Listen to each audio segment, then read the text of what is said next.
Activez vos synapses, poussez la porte du labo des savoirs et entrez dans un monde de science et d'expérience.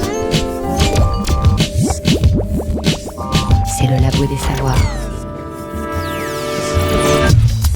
Bonjour à toutes et à tous et bienvenue au Labo des Savoirs. C'est un processus de très longue haleine, la transformation de notre modèle énergétique encore largement dominé en France par le nucléaire et les énergies fossiles, pétrole et gaz notamment.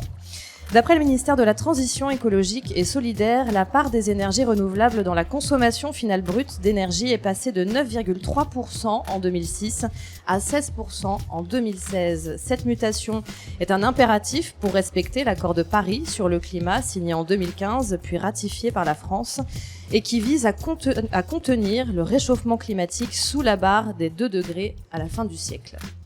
La transition écologique fait partie des 4 thèmes retenus donc par le gouvernement. Et derrière cette expression, c'est bien du défi du développement des énergies vertes qu'il s'agit. Éolien, photovoltaïque, solaire, ces nouvelles techniques ont vocation à remplacer les énergies fossiles.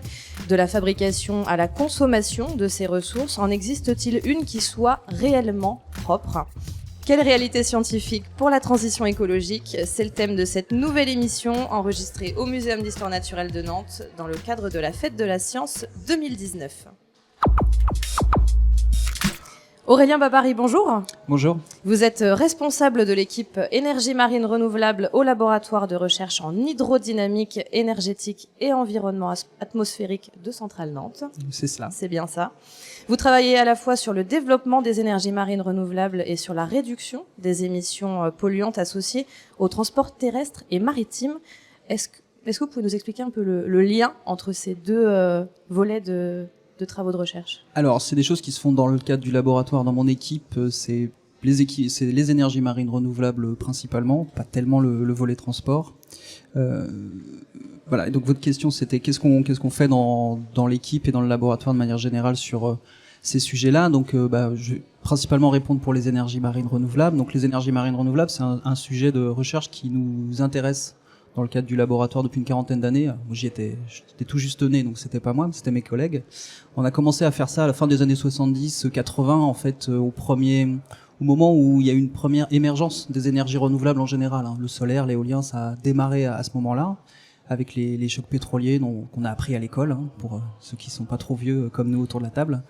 Et puis il y a eu des contre-chocs pétroliers, ce qui fait que ça s'est un peu retombé. Et puis il y a eu le sommet de la Terre en 92 à Kyoto, et ces sujets qui sont revenus et qui sont revenus de plus en plus, puis qui ont pris de plus en plus d'importance sur une petite trentaine d'années maintenant, depuis le début des années 90, on va dire. Voilà. Donc nous au labo, donc on a, comme je disais, il y a toujours eu cette sensibilité ou cet intérêt pour ces sujets-là. Et historiquement, donc c'est un laboratoire avec une grosse composante de génie maritime hydrodynamique, donc ce qui fait que c'est les énergies marines renouvelables qui nous intéressent, sur lesquelles on travaille. Et donc on a beaucoup travaillé dans le passé sur l'énergie des vagues. Donc l'énergie des vagues, c'est l'énergie des surfeurs, celle qui est à la surface des océans. On a fait beaucoup ça, j'ai envie de dire, jusqu'en 2010, et puis en 2010, autour de 2010, on a commencé à étendre notre champ vers l'éolien, beaucoup vers l'éolien. Ce qui fait qu'aujourd'hui, on est principalement en fait actif sur le thème de l'éolien en mer et un peu moins sur le thème de l'énergie des vagues. Donc qu'est-ce qu'on fait sur le thème de l'éolien en mer ? Sur le thème de l'éolien en mer, on accompagne le développement de cette filière. L'éolien en mer, il y a 2 types de techno, on va dire. Il y a des éoliennes qui sont posées, qui est aujourd'hui une réalité industrielle. Pas encore en France, mais dans le reste de l'Europe, il y a énormément d'éoliennes de ce type-là qui sont installées aujourd'hui, qui fonctionnent, qui produisent beaucoup d'électricité, en particulier pour le Royaume-Uni. C'est un élément très significatif dans la trajectoire de décarbonation de l'électricité et de l'approvisionnement énergétique au Royaume-Uni. Très intéressant à voir ce qui s'est passé dans ce pays-là. Donc on continue d'accompagner cette filière-là en travaillant sur les rotors, en travaillant sur optimiser le sillage dans les parcs de ces éoliennes pour améliorer la production d'énergie. On travaille sur le flottant, alors à différents niveaux, sur le développement de maquettes, pour accompagner les gens qui ont des idées, tester leurs concepts, vérifier que ça fonctionne, jusqu'à la validation en mer. Je pense que sur le territoire, on est tous maintenant à peu près au courant de ce démonstrateur qui est installé au large du Croisic sur le site SEMREF, qui s'appelle Floatgen, donc une éolienne de 2 mégawatts flottante qui a été installée l'année dernière dans le cadre d'un partenariat entre l'école centrale de Nantes, Ideol et puis d'autres partenaires du projet. Donc une éolienne qui a été installée en septembre l'année dernière, qui a passé tout l'hiver, qui repart pour un hiver, avec un taux de disponibilité, un fonctionnement vraiment très très satisfaisant aujourd'hui. Donc on est vraiment sur des travaux de recherche industrielle. On est sur une recherche appliquée, effectivement, très largement, qu'on peut qualifier d'appliquée. Et la localisation de Nantes en bord de mer n'y est pas pour rien, on imagine. Complètement. En fait, c'est l'ADN de l'établissement finalement. Comme l'école centrale de Nantes, historiquement, c'était l'Institut Polytechnique de l'Ouest, créé en 1919. Pourquoi ? Au service de la construction navale, qui était très très importante sur le territoire à cette époque-là, et qui a étendu son spectre vers les énergies carbonées dans les années 70, l'extraction du pétrole et du gaz en mer, et puis depuis une trentaine d'années, les énergies marines renouvelables, les énergies renouvelables qu'on peut trouver en mer, au-delà du fossile, les renouvelables. Alors vous avez commencé à en mentionner quelques-unes, entre les marées, le vent, les courants, les vagues, l'énergie thermique ou encore les microalgues. On peut quasiment dire que l'océan est un petit bouquet énergétique à lui tout seul finalement. Alors il y a un grand nombre bouquet même, oui, il y a un grand bouquet, il y a un grand nombre d'énergies qu'on peut trouver en mer, effectivement. Il faut quand même modérer ça par le fait que donc il y a des sources d'énergie très importantes, mais il y a des vrais défis, des défis technologiques très durs pour aller les chercher, puisque l'espace maritime est quand même pas un espace très hospitalier. Et aujourd'hui, si on regarde les gisements énergétiques renouvelables dont on dispose sur cette planète, bon, on peut les faire dans l'ordre. Il y a le solaire qui est très très largement en tête, qui à lui tout seul suffirait largement à couvrir nos besoins. Après, on a l'éolien, après on va avoir l'énergie thermique des mers et ainsi de suite, avec des potentiels décroissants à chaque fois. Et aujourd'hui, si on regarde vraiment le potentiel énergétique, ce que pourraient nous fournir ces filières, bon, c'est clairement le solaire qui est devant. Après, c'est l'éolien à terre, et après, c'est l'éolien en mer. Pourquoi ça n'arrive en troisième finalement ? Parce qu'aujourd'hui, l'éolien, on peut pas vraiment le faire très loin des côtes. On a encore un fil à la patte, une nécessité de raccorder nos machines au réseau électrique. Donc, bien sûr, on peut aller plus loin, mais ça va coûter de plus en plus cher, voire devenir totalement prohibitif si on est à quelques centaines de kilomètres. Aurélie Girard, bonjour. Oui, bonjour. Vous êtes enseignante-chercheuse et spécialiste du plasma à l'Institut des matériaux Jean Roussel de Nantes. C'est bien ça ? C'est cela, oui. Pas d'erreur sur l'intitulé. Quel lien peut-on tisser entre les travaux que vous menez dans le cadre de vos recherches et la transition énergétique dont il est question aujourd'hui ? Alors moi, je vais vous parler de mon laboratoire en général et puis évidemment de ce que je fais, mais je vais vous parler aussi de différentes équipes chez nous. Nous avons des spécialistes quand même qui sont notamment sur le stockage de l'énergie. Donc il y a une grande équipe qui s'occupe et qui s'attelle à créer finalement des systèmes de stockage avec le moins d'impact environnementaux, décidément. Et puis je vais avoir aussi une équipe qui va être spécialisée dans tout ce qui est photovoltaïque. Donc avec notamment des systèmes soit complètement inorganiques comme il existe aujourd'hui bien sûr pour les panneaux solaires, mais notamment des systèmes aussi hybrides qui mêlent l'organique et l'inorganique pour essayer de créer évidemment des performances supérieures à ce qu'on a aujourd'hui en essayant de combiner le meilleur des deux technologies. Et donc moi, mes recherches se situent en fait à ce niveau-là, c'est-à-dire que pour faire par exemple un panneau solaire, il faut le mettre en forme, il faut qu'il ait une fonction et pour faire cette fonction, il faut évidemment le modeler sur un circuit électrique. Et donc moi je vais travailler sur la gravure de ces matériaux, notamment des verres de chalcogénure qui permettent d'avoir évidemment des rendements beaucoup plus forts que ce qui existe aujourd'hui et pouvoir les intégrer après dans nos systèmes en panneaux solaires. Donc il s'agit de fabriquer des éléments constitutifs les plus renouvelables possibles de façon à ce que finalement ce ne soit pas contre-productif de produire de l'énergie propre. Voilà, alors que ce soit pas contre-productif parce qu'à la base quand même ça n'utilise pas que des technologies les plus propres possibles, donc on essaye d'assainir entre guillemets ce milieu-là qui quand même est en plein essor et qui demande finalement à être propre dès le départ, dès finalement sa conception et pas juste seulement pendant son utilisation. On cherche aussi à les rendre le plus avec une vie beaucoup plus longue que ce qui existe aujourd'hui. C'est-à-dire que, évidemment, votre panneau solaire, a priori, il va pas mourir tout de suite, mais il est quand même sur un toit, donc il faut qu'il soit résistant à minima aussi aux intempéries. Donc il faut prévoir ça. Et puis, notamment, on travaille sur beaucoup de traitements de matériaux qui sont à l'extérieur pour, justement, les énergies renouvelables, notamment l'anticorrosion, puisqu'évidemment, on pense aux énergies marines. Donc on vient aussi nous voir, puisque la proximité de la mer fait qu'aussi on est à ces problématiques, que ce soit pour une coque de bateau, mais aussi pour des éoliennes en mer, pour qu'elles puissent résister finalement à ces conditions qui sont quand même extrêmes, notamment pour tout ce qui est partie électrique et mécanique des systèmes. Vous avez évoqué les problématiques de stockage sur lesquelles Oui. on reviendra en deuxième partie d'émission. Un des enjeux aussi, j'imagine, de vos travaux, c'est le recyclage des matériaux. Est-ce que le but, c'est de faciliter les techniques de recyclage ou bien c'est de faire en sorte qu'il y ait de moins en moins de recyclage nécessaire ?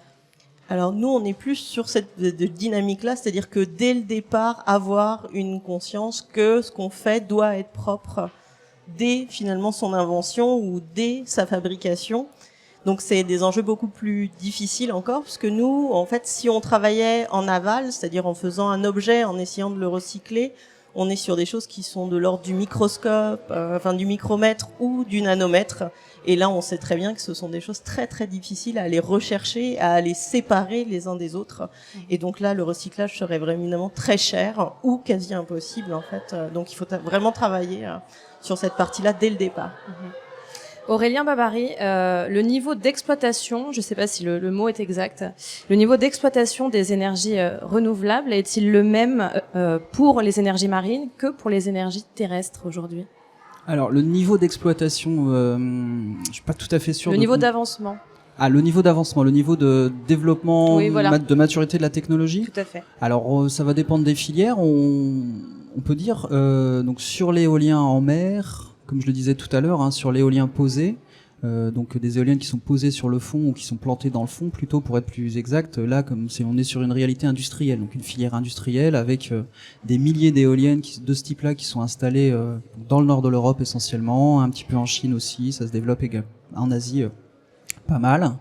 Donc voilà, là on est sur une maturité technologique qui est vraiment totalement établie. L'étape d'après sur l'éolien, c'est donc le flottant. Donc là, ça bouge très vite, très fort. Alors, il y a ce démonstrateur FloatGen dont j'ai parlé tout à l'heure pour la France. Il y a eu d'autres démonstrateurs avant en Europe.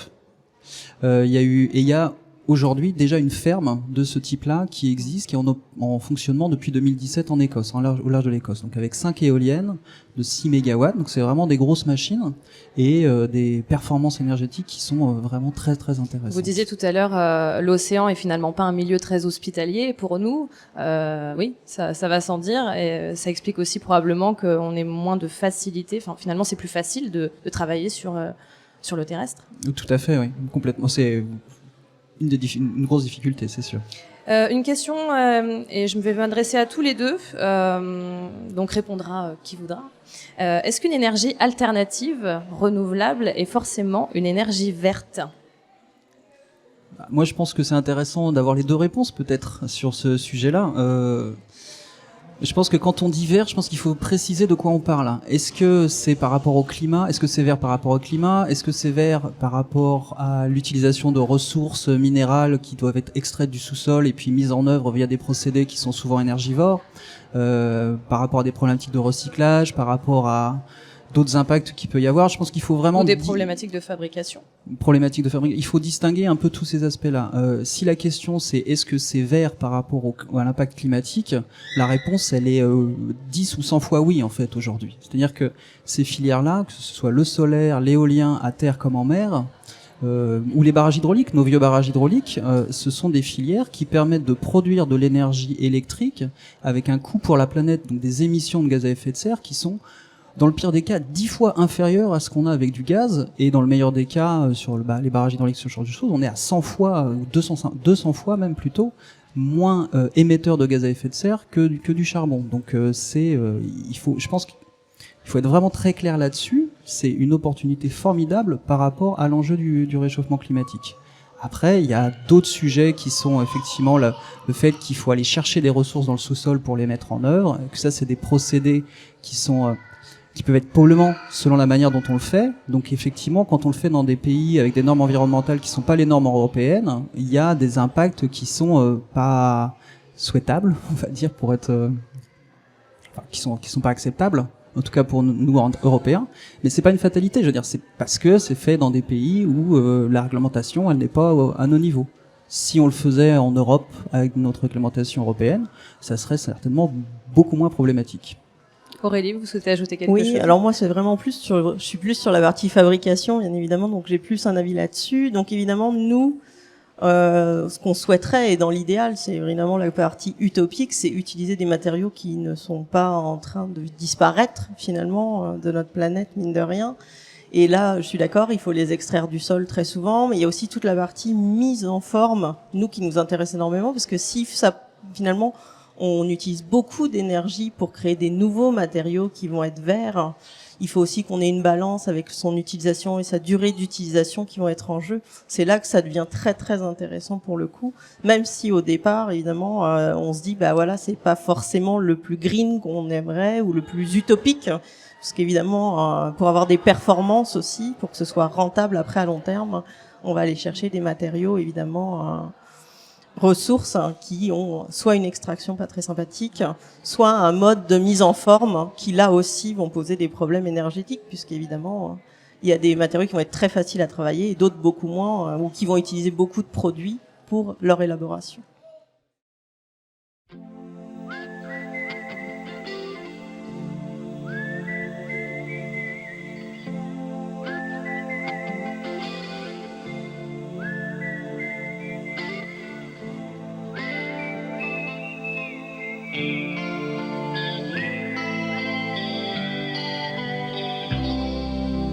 Follow the Moskwa down to Gonky Park, listening to the wind of change. An August summer night, soldiers passing by, listening to the wind of change.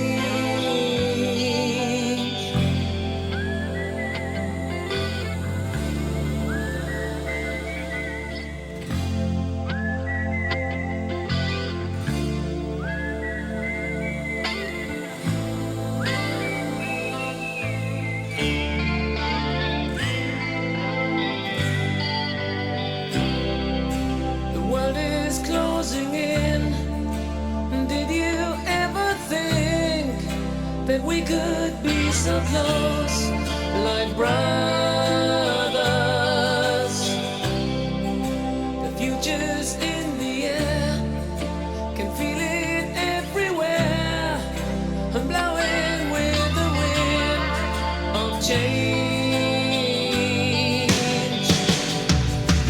Take me to the magic of the moment on a glory night, where the children of tomorrow dream away in the wind of change.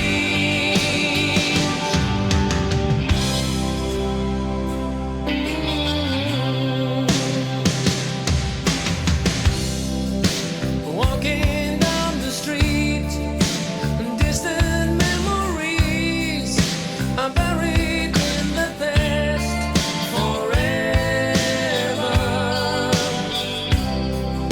I follow the Moskwa down to Gonky Park, listening to the wind of change. Take me to the magic of the moment on a glory night, where the children of tomorrow dream away in the wind of change. The wind of change blows straight into that phase of time, like a storm wind that will ring the freedom bell for peace of mind. Play the bala like I sing what my guitar wants to sing.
Vous cherchez la science ?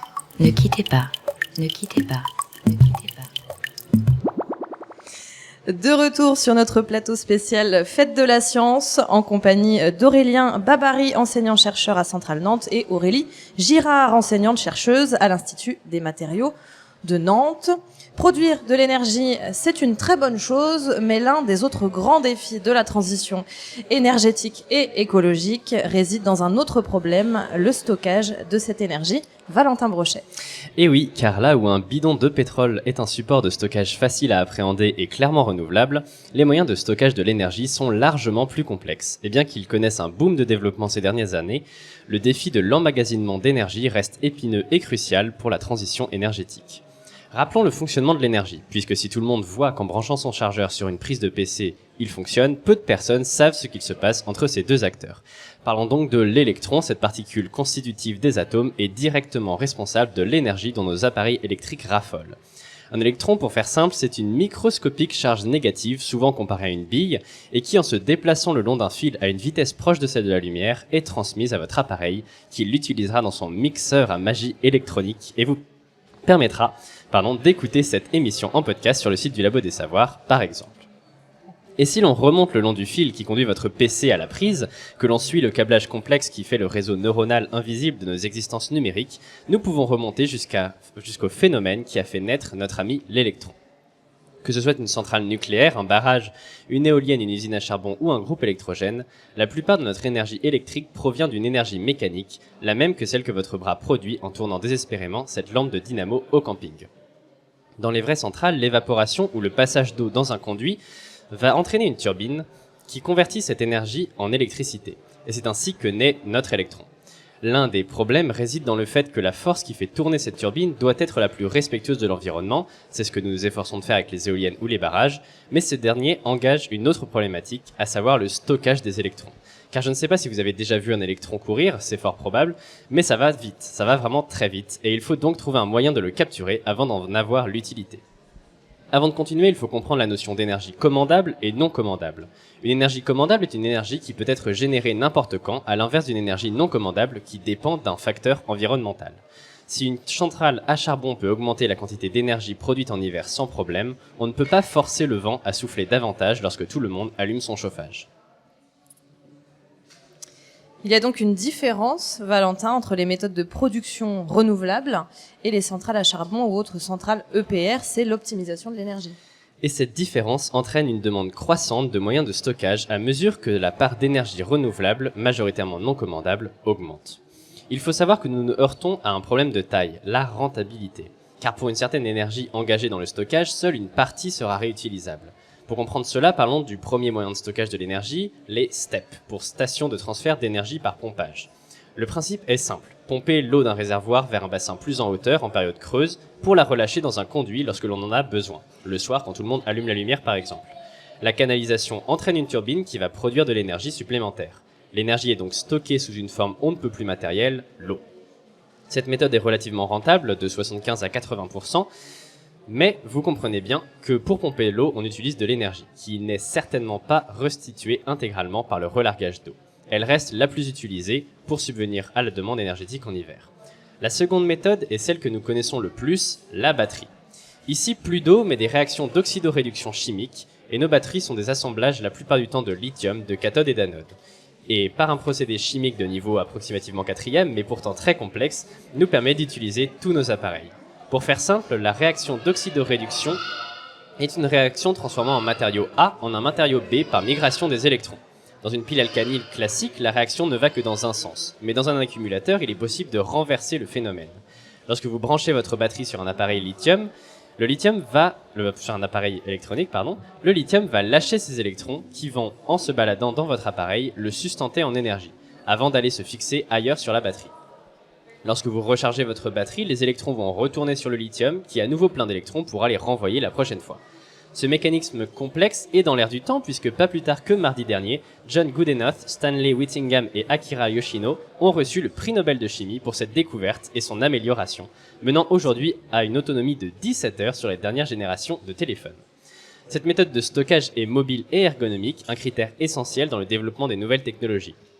Cependant, on ne compte plus le nombre d'ONG qui alertent quant aux conditions d'extraction du lithium, un élément relativement rare mine de rien, et du non-recyclage des batteries comme vous l'avez évoqué tout à l'heure Aurélie. Une bonne transition énergétique ne pouvant se faire sans un impératif social et écologique, ces conditions de production et de recyclage sont à retravailler. Il existe encore d'autres méthodes plus complexes et un peu moins rentables également. Bon, finalement, il n'y a pas vraiment de recette miracle pour le stockage de l'électricité. Non, car chacune présente des avantages et des inconvénients. À mesure que la recherche avance, on tend à trouver un mix, car comme les moyens de production, les moyens de stockage sont plus polyvalents en étant diversifiés. Aujourd'hui, on espère trouver une batterie rechargeable avec un moyen de stabiliser le dihydrogène. Les steps sont quant à eux difficilement améliorables. Cependant, ne nous réfugions pas dans le désespoir et ne prenons pas ces méthodes comme des facteurs limitants du processus de transition énergétique. En France et en Europe, nous avons les moyens de pallier aux méthodes de production non commandables grâce notamment à des systèmes de redistribution de l'énergie. Mais pour commencer, un des moyens les plus simples est tout simplement de réduire notre consommation d'énergie. Merci beaucoup, Valentin. Aurélien Babary, c'est vrai que est-ce qu'on fait pas les choses un peu trop vite? Nos besoins, les besoins de nos sociétés en énergie sont plutôt en augmentation. Est-ce que c'est compatible de mener une transition énergétique dans ce contexte-là, dans ces conditions? Il y a 3 piliers dans la transition énergétique qui sont, comme on le sait tous, je pense maintenant, à réduire, être plus efficace et puis produire à partir de renouvelables. Je pense que l'enjeu de transformation est tellement énorme qu'on peut pas se permettre de se dire qu'on va se passer d'un des piliers. Il me semble que c'est absolument indispensable d'y aller à fond sur chacun des 3 leviers. Voilà, ça c'est une position peut-être un peu personnelle, qui n'engage pas mon établissement, mais dans laquelle je suis d'accord. Voilà, je crois que c'est très important de comprendre ça. Voilà, je dis ça parce que j'en suis convaincu. Vraiment, on peut pas dire d'abord on va réduire et puis après on sera plus efficace, puis à la fin seulement on fera les énergies renouvelables. Là, il y a vraiment un enjeu de faire les 3 d'un coup. Après, un aspect sur les énergies renouvelables qui font l'électricité, dont on a déjà beaucoup parlé, panneaux solaires, éoliennes, tout ça. Il faut voir que la transformation du système énergétique qui est amorcée avec le déploiement de ces énergies-là s'accompagne de très grands d'efficacité énergétique également, qui est le 2e pilier. C'est le processus d'électrification. Là, je trouve que la voiture électrique est un exemple intéressant, dans le sens où un moteur de voiture électrique est beaucoup plus performant qu'un moteur de voiture thermique. Pour faire avancer une voiture avec un moteur à pétrole, 80% de l'énergie va être gaspillée en chaleur et 20% de l'énergie va permettre de faire avancer le véhicule. Alors que sur une voiture électrique, on va être à 80-90% de rendement, c'est-à-dire que seulement 10% de l'électricité qu'on a mis au début va être perdue. Voilà.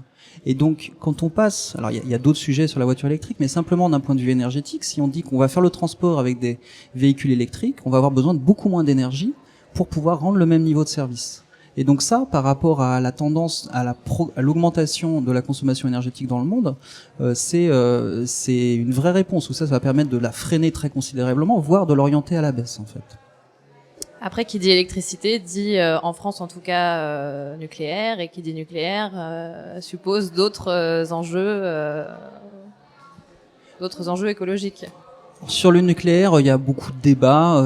En général, quand on se retrouve à aborder ces sujets, ou moi quand j'anime des conférences sur ce sujet, il y a des fois un risque que ça parte en éolien contre nucléaire, ce qui est vraiment dramatique dans le sens où, comme vous l'avez dit tout à l'heure en introduction, l'énergie en France, c'est pas que l'électricité, et dans aucun pays dans le monde, c'est que l'électricité. L'électricité, c'est une partie de l'énergie qu'on utilise. Et en France, la moitié, grosso modo, de l'électricité qu'on utilise, de l'énergie qu'on utilise, c'est l'électricité, mais l'autre moitié, c'est du pétrole et du gaz.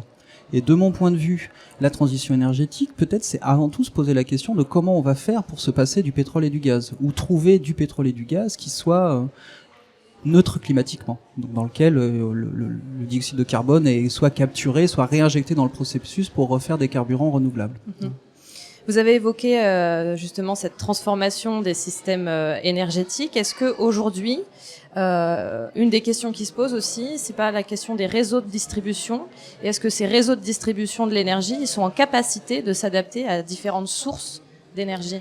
Là, j'ai un collègue qui était à un workshop de la Commission européenne, organisé par la Commission européenne la semaine dernière, et qui disait que voilà, là on est encore en train de parler d'électricité. Et en fait, la Commission, l'Union européenne se disait, ok, avec de l'électricité verte, on va s'en sortir. Mais là, on se rend compte, et elle se rend compte, qu'à l'horizon 2040-2050, on sera toujours dépendant de combustibles, de carburant. Et donc il y a un gros enjeu qui est de trouver des solutions pour ces carburants. Alors il y a les biocarburants, on connaît tout ça, mais on connaît aussi les difficultés qui sont liées à ça à cause de la compétition d'usage pour les sources d'énergie, puisque c'est de la biomasse. Donc si on fait des biocarburants, est-ce qu'on va pas se retrouver à avoir un problème pour manger à un moment, quoi. C'est pour schématiser. Et donc ce qui est en train d'émerger et qui à mon avis va accélérer très fort dans les années qui viennent, c'est tout ce qui est procédé power to gas, power to liquid, c'est-à-dire convertir l'électricité excédentaire issus de renouvelables qui sont variables, à production variable, en carburant chimique. Donc je pense que tout le monde aujourd'hui a entendu parler au moins de l'hydrogène. On n'est pas obligé de s'arrêter à l'hydrogène, on peut aller plus loin. On peut, avec de l'électricité et du dioxyde de carbone, qu'on peut éventuellement aller chercher dans l'atmosphère ou dans la biomasse, on peut faire des carburants, on peut faire du gaz naturel, on peut faire du pétrole, on peut faire de l'ammoniac, trouver des solutions de stockage de l'énergie, qui fournissent donc des carburants dont on aura toujours besoin dans le futur et qui répondent à l'enjeu climatique. Aujourd'hui, ça, on est en capacité de le faire. Oui, alors ça, aujourd'hui, il y a des démonstrateurs, il y a pas mal de démonstrateurs. Il y en a un en France qui est assez ancien, en Corse, donc des panneaux solaires, production d'hydrogène, stockage de l'hydrogène et réutilisation de l'hydrogène pour refaire de l'électricité plus tard. Mais on n'est pas obligé de faire l'électricité, on peut faire de la chaleur, on peut faire d'autres usages de l'énergie. Il y a Engie qui a fait du côté de Fos-sur-Mer un démonstrateur qui va ouvrir, qui s'appelle Jupiter 1000, qui fait du gaz naturel. Donc dioxyde de carbone, électricité, on fait du gaz et on réinjecte le gaz sur le réseau.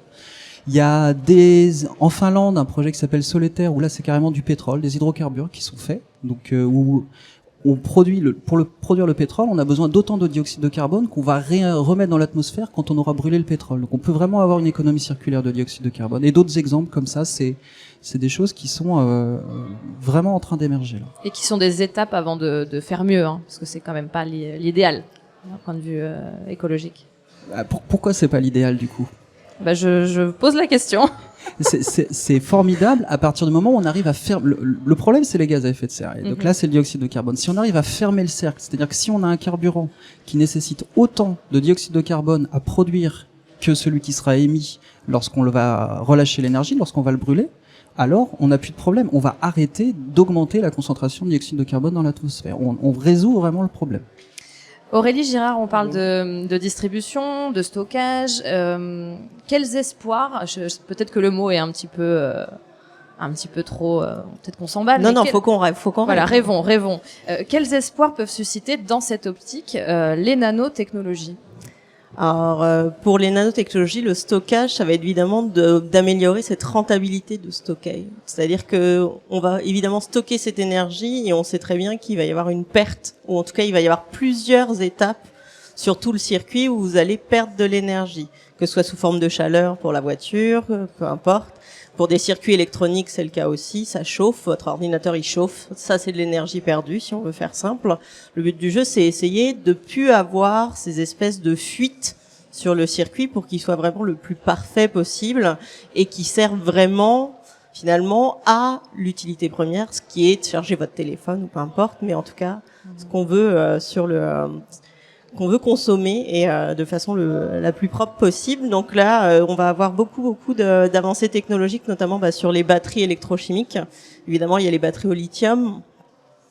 Et même sur cet aspect-là, alors c'est pas la plus vertueuse qui existe, bien évidemment, mais en tout cas, on essaye de la rendre plus efficace, plus rentable, notamment par des enjeux sur les matériaux d'électrode. Là, c'est vraiment des choses qui sont cruciales en fait pour que la batterie, justement, qu'elle convertisse l'énergie qu'elle reçoit quand il y a un trop-plein sur le réseau au niveau d'une éolienne ou un panneau solaire et qu'elle puisse restituer l'intégralité de ce qu'elle a reçu et qu'il n'y ait pas d'étape finalement intermédiaire où on a une perte d'énergie. Donc ça, il y a vraiment des très gros travaux sur les électrodes, notamment aussi sur les supercapacités, donc qui vont finalement qui vont rendre au mieux l'énergie qu'on aura stockée. Et puis beaucoup de travaux maintenant, c'est très à la mode, mais c'est ce qui finalement marche le mieux presque, sauf que on confronte deux technologies, l'inorganique et l'organique, notamment en électrochimie, c'est assez flagrant. Et donc vous avez des électrodes souvent qui sont inorganiques avec des substances qui sont organiques, et il y a des transitions à faire, et souvent il y a des très bons finalement des très bonnes électrodes donc inorganiques, des très bons produits inorganiques pour faire le stockage, et il faut lier ces deux technologies. Et il y a vraiment des gros enjeux sur ce lien entre ces deux technologies pour essayer de les assembler pour qu'elles rendent le meilleur dans les deux mondes. Alors on voit bien, je pense qu'on a saisi depuis le début de cette émission les enjeux technologiques qui résident derrière ces objectifs de transition énergétique. Est-ce que vos recherches respectives, à tous les deux, s'inscrivent néanmoins dans dans une tendance qui est de plus en plus prégnante en ce moment, et qui est la low tech justement, qui vise à réduire un peu, décélérer le rythme des innovations technologiques en tout cas, ou réoptimiser la technologie? Tout le sujet des low-tech me paraît extrêmement intéressant, mais comme je l'ai dit un peu tout à l'heure, moi je trouve que le défi est tellement gigantesque que j'ai pas envie de dire a priori on va faire ça et les autres on va pas se permettre de les explorer ou de pas les essayer. Donc que on pousse les low-tech, super, qu'on pousse les énergies renouvelables, génial, on pousse à fond les batteries, très bien, qu'on pousse à la réduction de la consommation. Enfin voilà, vous voyez ce que je veux dire. Voilà, donc il faut tout faire. Aurélie? Alors moi, je pense que on est vraiment dans un élan finalement on devient boulimique de technologie, bien évidemment, parce que ça facilite la vie, qu'on a l'impression que c'est très très simple, etc., etc. Mais je pense qu'on peut rendre ces technologies aussi moins impactantes, qui consomment moins. On pourrait toujours avoir ces technologies, mais essayer de réduire leurs impacts énergétiques. C'est ce qui va être fait, moi, notamment sur mes travaux, c'est-à-dire qu'on va essayer de créer la même chose qu'un smartphone, mais qui va justement consommer moins, et essayer aussi de rendre aussi responsable aussi l'utilisateur. Ça, c'est une évidence, mais je pense qu'il commence vraiment à prendre conscience de l'impact écologique. Et puis, sur la partie low-tech, finalement, être low-tech, c'est avoir conscience de la technologie quand même, c'est-à-dire que des possibilités.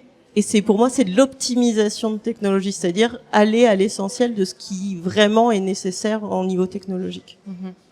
Est-ce qu'une des limites aussi au fait de relever ce défi de la transition énergétique, c'est pas aussi la question de la temporalité et du temps qu'il faut pour mettre au point un projet du début à la fin, et qui peut s'inscrire sur plusieurs années, compte tenu de l'urgence de la situation? Est-ce que le temps nécessaire à la fabrication des projets, à la fabrication d'un matériau, à la mise au point d'un système, ça fait pas partie des freins? Le GIEC ou l'IPCC, le GIEC nous dit la trajectoire 1,5 degré, c'est divisé par 2 les émissions de gaz à effet de serre à l'échelle planétaire à l'horizon de 10 ans. La trajectoire 2 degrés, c'est à l'horizon de 20 ans. Sur la production d'énergie, développer une techno et arriver à un niveau d'industrialisation qui permette de la déployer massivement, ça prend 20 ans ou 30 ans. Qu'est-ce que ça veut dire? Ça veut dire que on ne peut pas compter sur des technologies magiques qui vont arriver dans le futur. Pour faire la transition énergétique, il faut s'appuyer sur les technologies qui sont là aujourd'hui et les déployer au niveau qui est nécessaire. Il y a un chercheur de Stanford aux États-Unis qui a fait un exercice de mix énergétique 100% renouvelable à l'horizon 2050, un peu à l'image de ce qu'avait fait l'ADEME pour la France il y a quelques années. Voilà, pour ceux à qui ça parle. Et dans son scénario, ce qui est intéressant, c'est qu'il chiffre. Il dit combien de panneaux solaires il faut, combien d'éoliennes il faut, combien de les autres technologies il faut, barrage, ainsi de suite. Puis il fait aussi l'exercice du stockage. Et moi, comme je suis sur la production, j'ai regardé sur la production. Aujourd'hui, dans le monde, il y a 400 000 éoliennes. Dans son scénario, il en faut 4 millions. Il faut faire x10.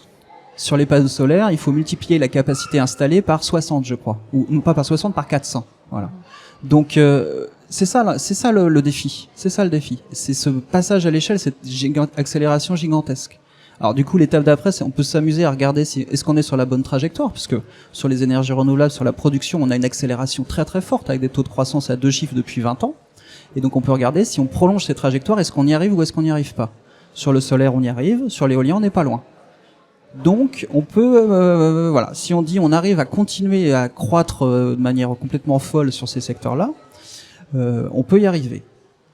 C'est une vision plutôt optimiste et qui finalement revient sur l'idée de l'optimisation dont vous parliez, Aurélie, tout à l'heure. Oui, non, je suis tout à fait d'accord. Je pense que les technologies d'aujourd'hui, on sait ce qu'il faut faire avec ce qu'on a aujourd'hui. Ce qui finalement fait que ça nous rend optimistes parce que ça veut dire que dans 1 an, 2 ans, il y aura une techno qui va peut-être nous permettre d'être meilleurs et de pas avoir à aller aussi loin que ce qu'on a aujourd'hui. Mais on sait qu'avec déjà ce qu'on a aujourd'hui, on peut faire des choses et ça peut être envisagé déjà directement.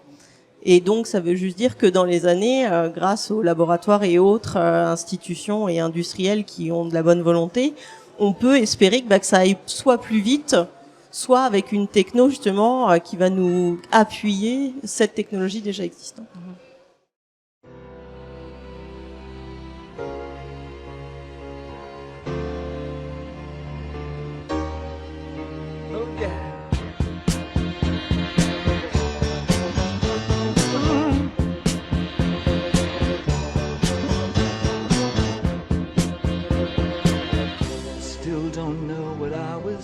Waiting for, and my time was running wild, a million dead-end streets, and every time I thought I got it made, it seemed the taste was not so sweet. So I turned myself to face me, but I've never caught a glimpse of how the others must see the faker. I'm much too fast to take that test. Changes. Turn and face the strain. Changes. Don't wanna be a richer man. Changes. Turn and face the strain. Changes. It's gonna have to be a different man. Time may change me, but I can't trace time.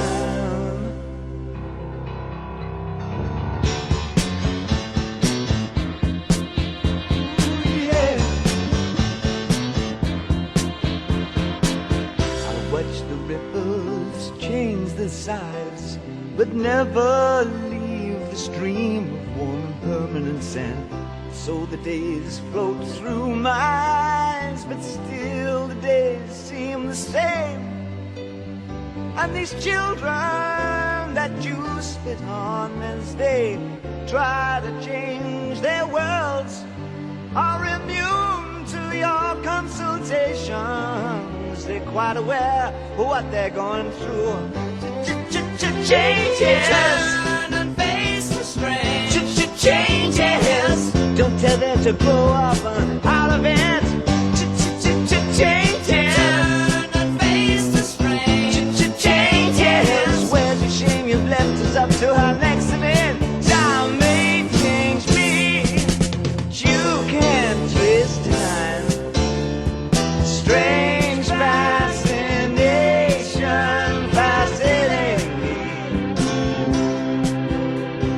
Changes are taking the pace I'm going through. Changes. Turn and face the strain. Changes. Ooh, look out, you rock and rollers. Changes. Turn and face the strain. Changes. Pretty soon now you're gonna get older. Time may change me, but I can't trace time. I said that time may change me, but I can't trace time.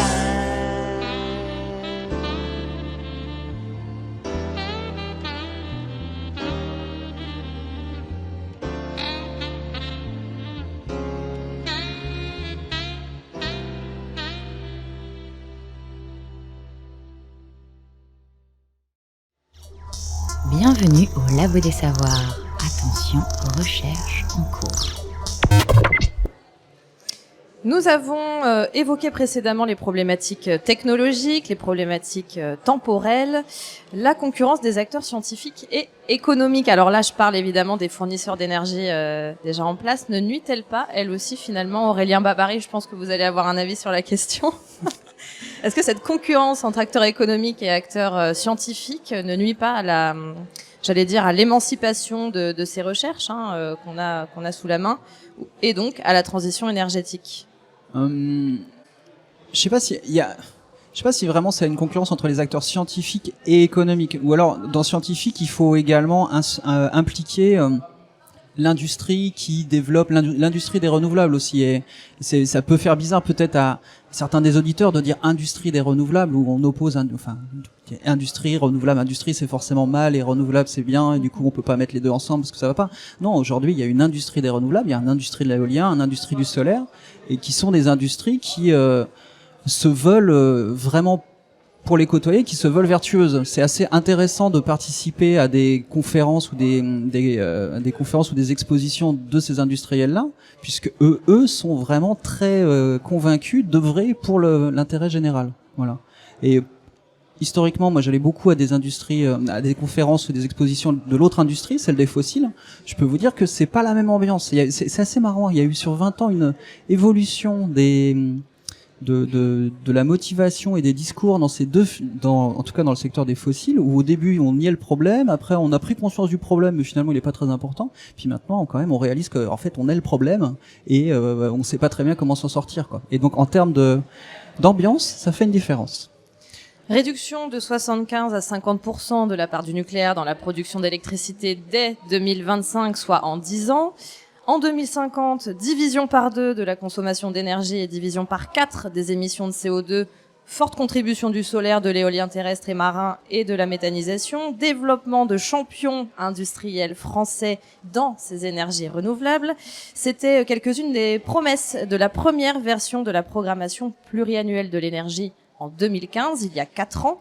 Est-ce que vous êtes d'accord, et là encore une fois je m'adresse à vous deux, est-ce que vous êtes d'accord avec cette citation de Christian Jonas? C'est un architecte qui était cité dans les Échos du 8 août 2018 et qui disait « La transition énergétique telle qu'elle est envisagée aujourd'hui est impossible à mettre en œuvre au regard des moyens techniques dont nous disposons. » On en l'a dit un peu tout à l'heure, mais techniquement on peut y arriver. Hein. Je pense que faut être clair là-dessus. Moi, j'en suis vraiment convaincu techniquement au niveau des potentiels, des moyens technologiques, même sur le stockage, sur tous ces aspects-là, on peut tout à fait y arriver. Après, donc, techniquement, oui. Après, les difficultés, une fois qu'on a dit que techniquement c'était faisable, après, est-ce que économiquement c'est faisable, est-ce que socialement ou sociétalement c'est faisable, c'est, de mon point de vue, là où sont les enjeux aujourd'hui. Et on l'a un peu dit tout à l'heure, c'est une transformation, c'est un déploiement très rapide et très massif d'autres systèmes de production, de stockage de l'énergie, d'autres manières dont on gère l'énergie, qui se fait au détriment d'autres manières de faire. Et donc là, il y a peut-être aussi une difficulté sur le thème, quoi. C'est-à-dire que il y en a qui peuvent gagner, il y a une industrie qui peut se développer, puis il y a une industrie qui a vocation à disparaître finalement. Et donc cette reconversion, elle est pas évidente. Et c'est certainement un des freins. Alors on applaudit justement certaines nations comme le Portugal ou encore la Norvège, qu'on cite souvent comme étant des grands performeurs ou des grandes performeuses dans les énergies alternatives. Or, entre-temps, le Japon, qui a été l'hôte du protocole de Kyoto, et l'Allemagne, notre voisine pionnière de la réflexion environnementale, tous deux se sont retournés vers le charbon. Donc est-ce que ça veut dire que effectivement on n'est pas au point sur les énergies renouvelables, ou bien est-ce que ça manque, et là on va sortir du cadre uniquement français, d'une réelle volonté politique?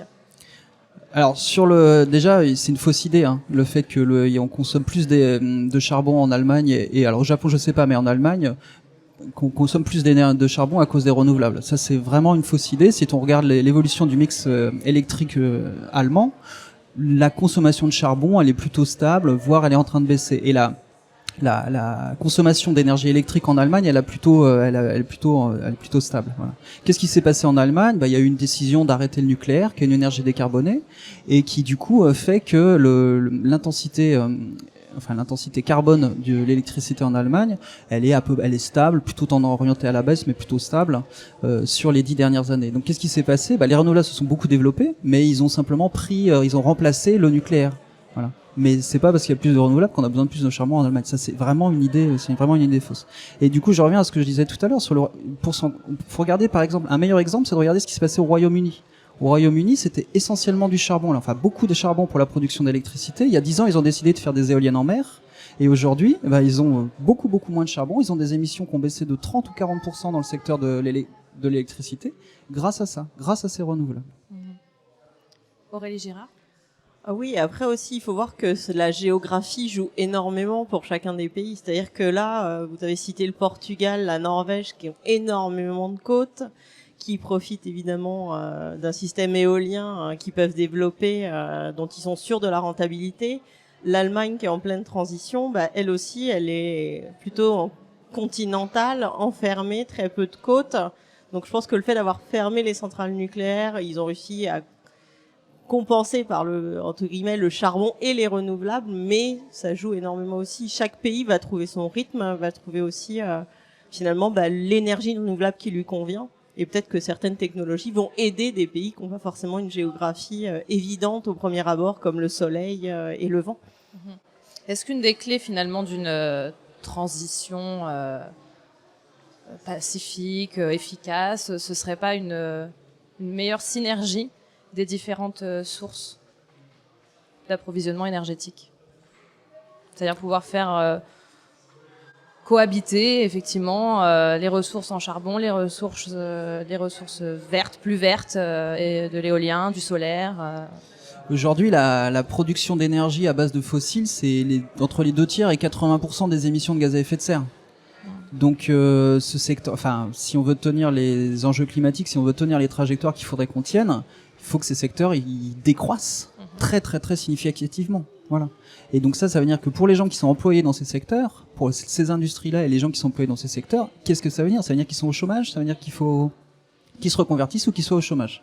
Et donc là, d'un point de vue politique publique, transformation sociétale, je pense que c'est là où il faut se poser les bonnes questions, quoi. Moi, mon point de vue, enfin, ma position personnelle, c'est que c'est une transformation qui est vraiment radicale, qui nécessite de consacrer des pans entiers de l'économie à cet objectif-là. Techniquement, c'est faisable, mais c'est hyper ambitieux. Et en fait, si on regarde dans l'histoire de l'humanité, des moments un peu charnières où en fait on se dit on a un objectif hyper critique à court terme et tout ça, c'est un peu vital, c'est un peu existentiel, il faut qu'on réorganise notre économie pour atteindre cet objectif. Quand est-ce qu'on fait ça? On fait ça en temps de guerre en fait. Voilà. Et donc on l'a fait déjà dans le passé. On n'est pas en guerre, mais je pense qu'il faut penser peut-être le problème un peu comme ça. Donc la question c'est est-ce qu'on peut penser le problème comme ça tout en étant dans une Europe en paix, par exemple. Vous voulez ajouter quelque chose? Alors après, je suis tout à fait d'accord technologiquement. On sait que finalement quand on est au pied du mur, qu'on est prêt à finalement relever les manches et à changer. Là, on voit vraiment qu'aussi il y a un vrai problème sociétal, c'est-à-dire que les gens, tant que c'est pas finalement à l'intérieur de chez eux ou sur leur palier directement, ils ont pas cette notion de danger direct. C'est-à-dire que il faut vraiment qu'il y ait un événement ou pour faire réagir la population et pour vraiment les mobiliser sur ces sujets-là. Ça en est finalement très dangereux puisque finalement nous on sait scientifique que c'est pas parce que ça se voit pas que c'est pas dangereux et on est dans ces zones-là et je pense qu'il y a une vraie prise de conscience qui va faire que sociétalement les gens seront prêts à se dire il faut que je me reconvertisse si je suis dans les hydrocarbures pour essayer je peux faire de l'énergie aussi mais peut-être différemment et puis essayer de voir si ces gens-là on peut pas les utiliser parce qu'on a besoin de bras. C'est pas parce que on va leur dire voilà votre usine va fermer que on n'en aura peut-être pas une autre à leur proposer et je pense qu'il faut voir ce plan-là sous cette forme-là, c'est-à-dire que oui, il faut reconvertir les gens et il faut bien montrer que c'est pas parce que ça se voit pas ou qu'ils ont pas l'impression que ça se voit que y a pas un danger et que la maison brûle pas quoi. Et ce virage-là, en France, il n'est pas encore clairement amorcé. En tout cas, les signaux ne sont pas au vert à ce niveau-là. Une dernière question pour rebondir sur mon introduction, finalement, et peut-être que la réponse tiendra en un seul mot. Existe-t-il une énergie aujourd'hui qui soit 100% propre ? À nouveau, faut définir propre. D'un point de vue climat, il y a plein de solutions qui sont vraiment très très performantes, sur lesquelles il y a des émissions résiduelles, mais dans lesquelles on peut se projeter. Ces émissions résiduelles, elles sont liées aux phases de fabrication, qui sont très énergivores. Le panneau solaire, on utilise beaucoup d'électricité pour raffiner le silicium en Chine, et c'est fait avec du charbon. C'est là où est le problème. Mais si on imagine que cette électricité, elle est plus faite avec du charbon, elle est faite avec des énergies renouvelables, du coup, ces émissions résiduelles, elles baissent aussi. Et donc, on est dans un cercle vertueux. Donc, moi, je pense que d'un point de vue climat, en tout cas, plus on fait du renouvelable, plus les renouvelables sont renouvelables, en fait. Et plus ils sont verts. Sur les autres aspects, extraction, tout ça, c'est quoi nos leviers, nous, Européens, sur ces aspects-là? Il faut faire refaire les choses en Europe. Sur les éoliennes, elles sont principalement faites en Europe, donc on répond déjà à l'enjeu. Sur les panneaux solaires, il y avait des usines en Europe. Les enjeux économiques font que c'est en Chine aujourd'hui. Voilà, faut faire des choix.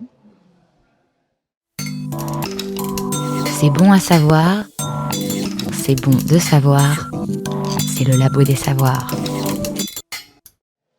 C'est la fin de cette émission. Merci à toutes et à tous de l'avoir suivi en FM, en podcast ou bien ici au Muséum d'Histoire Naturelle de Nantes. Merci beaucoup Aurélie Girard. Merci également à Aurélien Babary pour vos éclairages respectifs. Je rappelle que tous nos contenus radiophoniques sont disponibles sur notre site, le www.labodessavoirs.fr.